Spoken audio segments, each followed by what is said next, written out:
Good morning. It is the National Day of Prayer, and on behalf of the President of the United States and the First Family, welcome to the White House.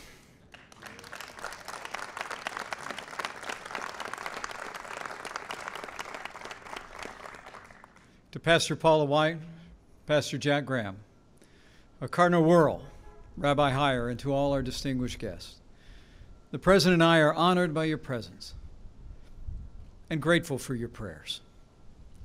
From the founding of this nation, Americans have claimed that ancient promise that if his people, who are called by his name, will humble themselves and pray and seek his face, that he will hear from heaven and heal their land. In 1775, the Second Continental Congress established a day of fasting and prayer. President Abraham Lincoln similarly urged Americans to pray so that, in his words, the united cry of the nation will be heard on high and answered with blessing. In 1952, President Harry Truman and the Congress formally established this National Day of Prayer as a time set aside each year for the American people to turn to God in prayer and meditation. Every president has issued a proclamation in honor of this day ever since, but not every president has done so in the Rose Garden at the White House.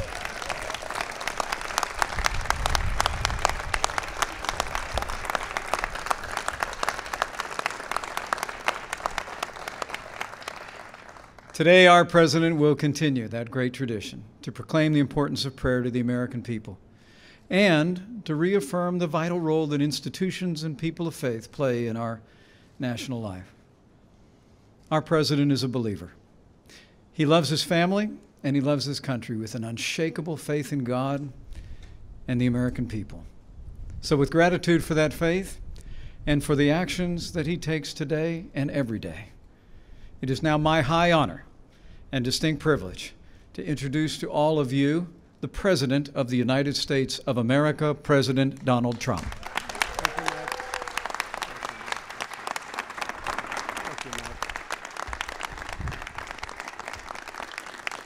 Thank you, everyone. Thank you very much.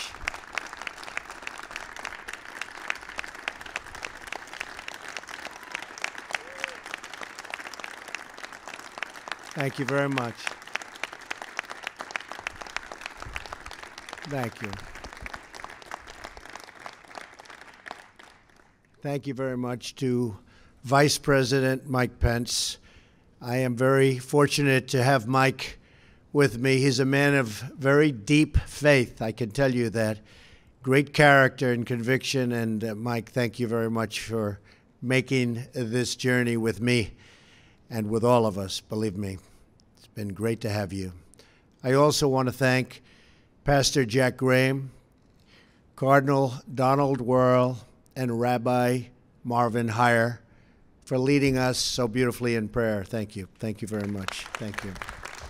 Thank you.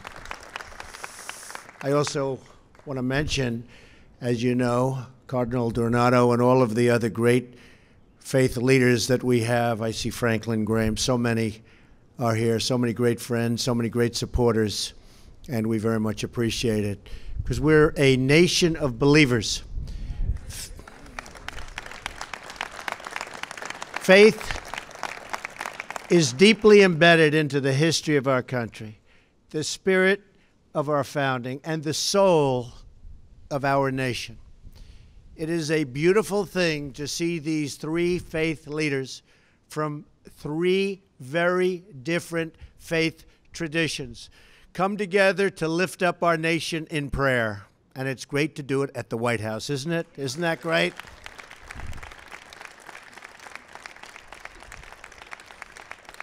Because not only are we a nation of faith, but we're a nation of tolerance. As we look at the violence around the world, and believe me, it's violent. I get to see it perhaps better than anybody. We realize how truly blessed we are to live in a nation that honors the freedom of worship. Today, my administration is leading by example as we take historic steps to protect religious liberty in the United States of America.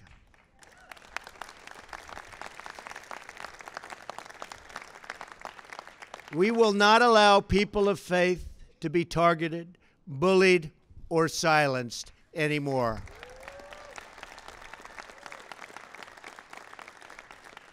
And we will never, ever stand for religious discrimination. Never, ever. Tolerance is the cornerstone of peace.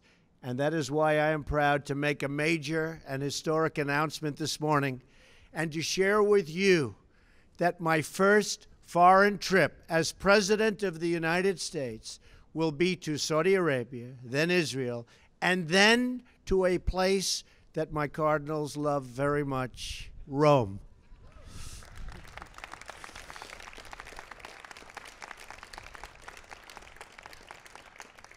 These visits will take place ahead of the NATO G7 meetings and will begin with a truly historic gathering in Saudi Arabia with leaders from all across the Muslim world. Saudi Arabia is the custodian of the two holiest sites in Islam, and it is there that we will begin to construct a new foundation of cooperation and support with our Muslim allies to combat extremism, terrorism, and violence, and to embrace a more just and hopeful future for young Muslims in their countries.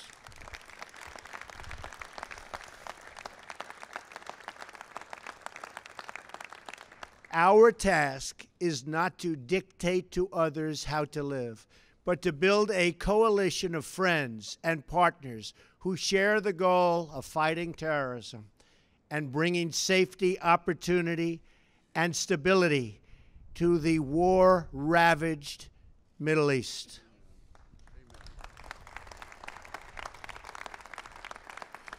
We all pray that we can make a difference. We pray for peace. Just over 150 years ago, President Lincoln called for a national day of prayer today, after he feared that we were becoming a nation too proud to pray to the God that made us. Today, we recall President Lincoln's words as we sign a proclamation designating today as National Day of Prayer. That's what we want, a National Day of Prayer. And it's so great to be doing it in the Rose Garden. How beautiful is that? It was looking like you'd never get here, folks, but you got here.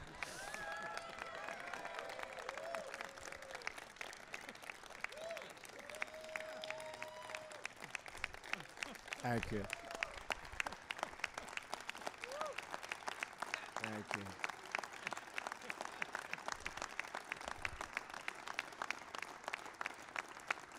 Thank you.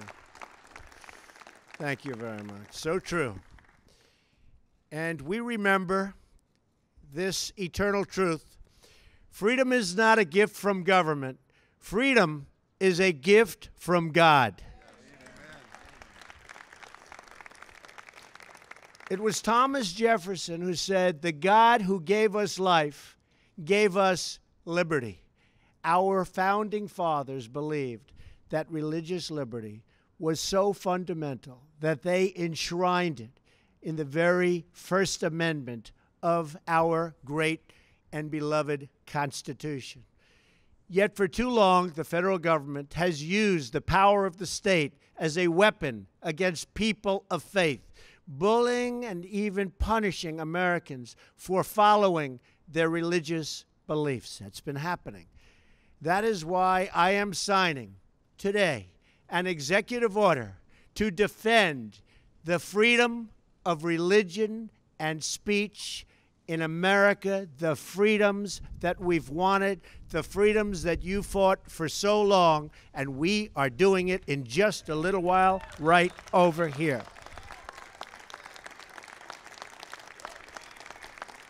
Thank you. Thank you. Thank you.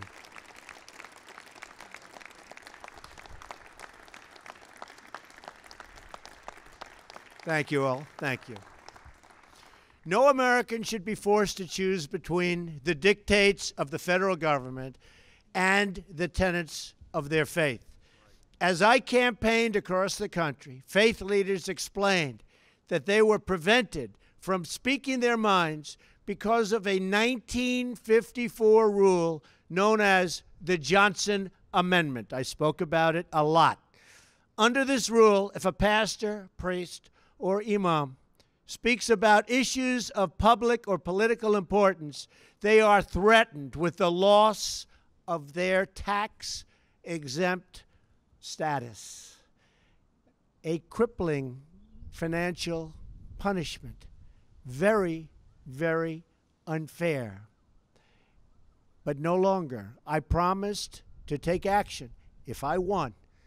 If I didn't win, I gave you no promise, that's for sure. If I didn't win, I guess I'd be gone, right? I'd be out enjoying my life, I think. But I wouldn't be helping you with the Johnson Amendment.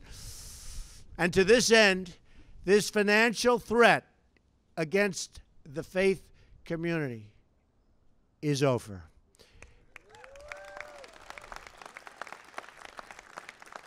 In just a few moments, I will be signing an executive order to follow through on that pledge and to prevent the Johnson Amendment from interfering with your First Amendment rights. And you're the people I want to listen to. Other people are allowed to tell me and everybody what to do. I want to hear it from you, and so do a lot of other people. So you're now in a position where you can say what you want to say. And I know you'll only say good, and you'll say what's in your heart. And that's what we want from you. You are great, great people. You are great, great people. Thank you. Thank you. This executive order directs the IRS not to unfairly target churches and religious organizations for political speech. No one should be censoring sermons or targeting pastors.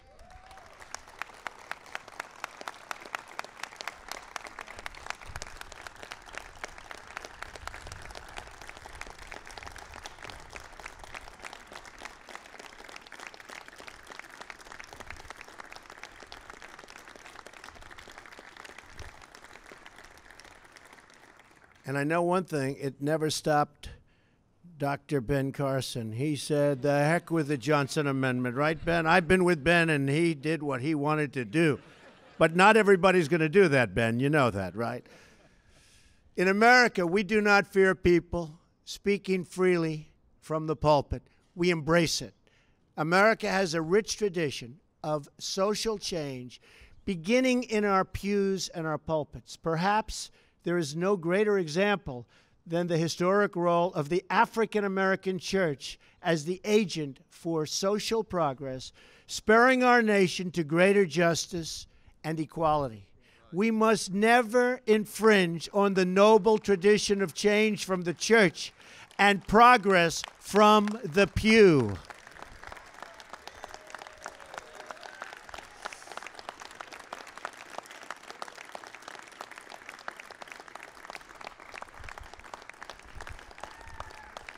Thank you. Thank you. Under my administration, free speech does not end at the steps of a cathedral or a synagogue or any other house of worship. We are giving our churches their voices back. We are giving them back in the highest form. With this executive order, we also make clear that the federal government will never, ever penalize any person for their protected religious beliefs.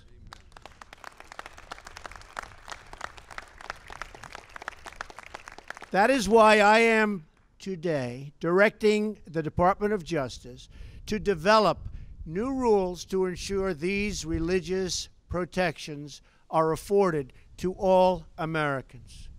There are more than 50 religious Americans and groups sued the previous, and you've seen that, 50 sued the previous administration for violating their religious freedom. The abuses were widespread. The abuses were all over. As just one example, people were forbidden from giving or receiving religious items at a military hospital where our brave service members were being treated and when they wanted those religious items. These were great, great people. These are great soldiers. They wanted those items. They were precluded from getting them. And we know all too well the attacks against the little sisters of the poor.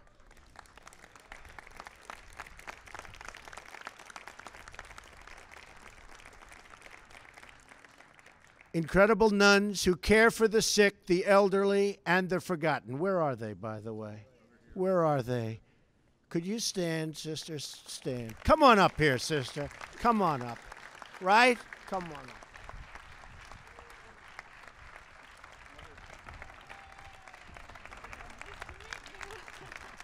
So nice.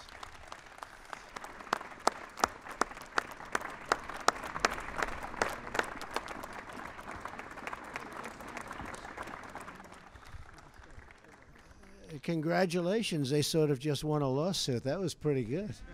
That's a good way of doing it, huh? Well, I want you to know that your long ordeal will soon be over. Okay? It's been a long, hard ordeal. We've all been watching. Some of you have been very much involved. A lot of us have been watching the news for years. And 5 years. You had good lawyers? Excellent. Huh? Where are your lawyers? Stand up. Come on, stand up. Good job. Do you mind if I use your lawyers for various things? I could use some good lawyers, too. Good job. Great job. With this executive order, we are ending the attacks on your religious liberty, and we are proudly reaffirming America's leadership role as a nation that protects religious freedom for everyone. Okay? Great. Over 60 years ago, the IRS went after one of the greatest leaders in history, Reverend Martin Luther King, Jr. It is a sobering reminder of the need for vigilance. The words of Reverend King and other religious leaders have awakened the conscience of millions and millions of Americans and inspired us to act in the name of peace, justice, freedom, and charity. Every president must work to protect, and we have to do this. We have no choice to do this. We have absolutely no choice to protect these hard-fought gains. They have been hard fought. They have been fought for so many years, for so many decades, for so many centuries.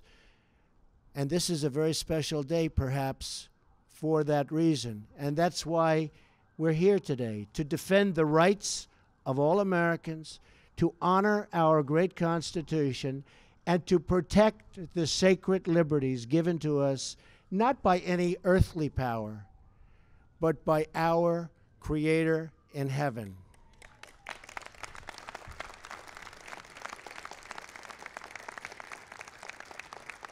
I'd like to thank all of you great, great religious leaders for being with us today. We have some of our political leaders, you can have them. They know. And today's a very big day. We have a big vote coming up in a little while. And I thought it was very appropriate that it turned out to be you folks, and then I have to deal with those politicians. But they're good. I will tell you, they're good. They work very hard, and hopefully we're going to have a wonderful day and a wonderful vote, and we're going to take care of a lot of people, great, great people from this country with their health care needs. And we hope to be able to do that, and we have all fought very hard to be able to do that.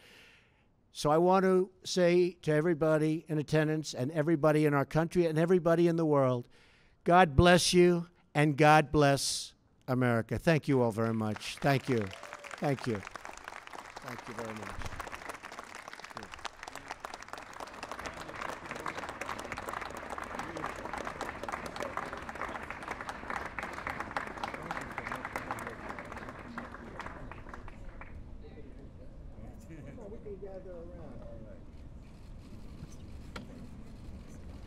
Right here?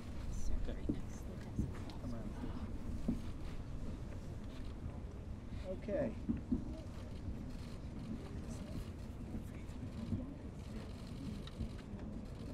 This is National Day of Prayer. We like that, don't we? Huh? National Day of Prayer.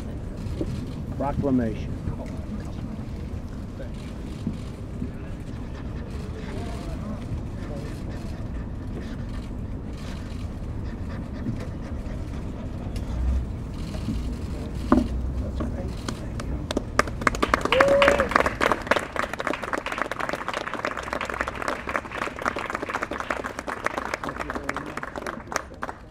Who's getting this pen, Mr. Vice President?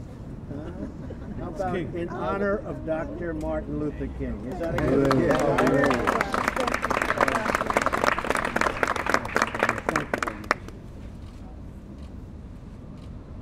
This is promoting and the promotion of free speech and religious liberty. That's a big one. That's as big as it gets, right?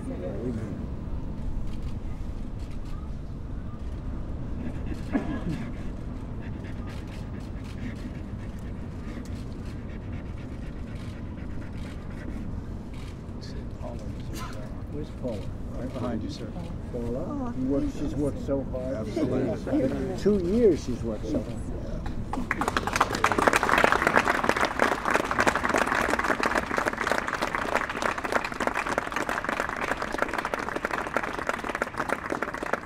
Thank you very much, everybody. Fantastic to have you. We really appreciate it. Very special. These are two very, very special executive orders, and an honor to have everybody here, and thank you all so much. Thank you, sir. Thank you.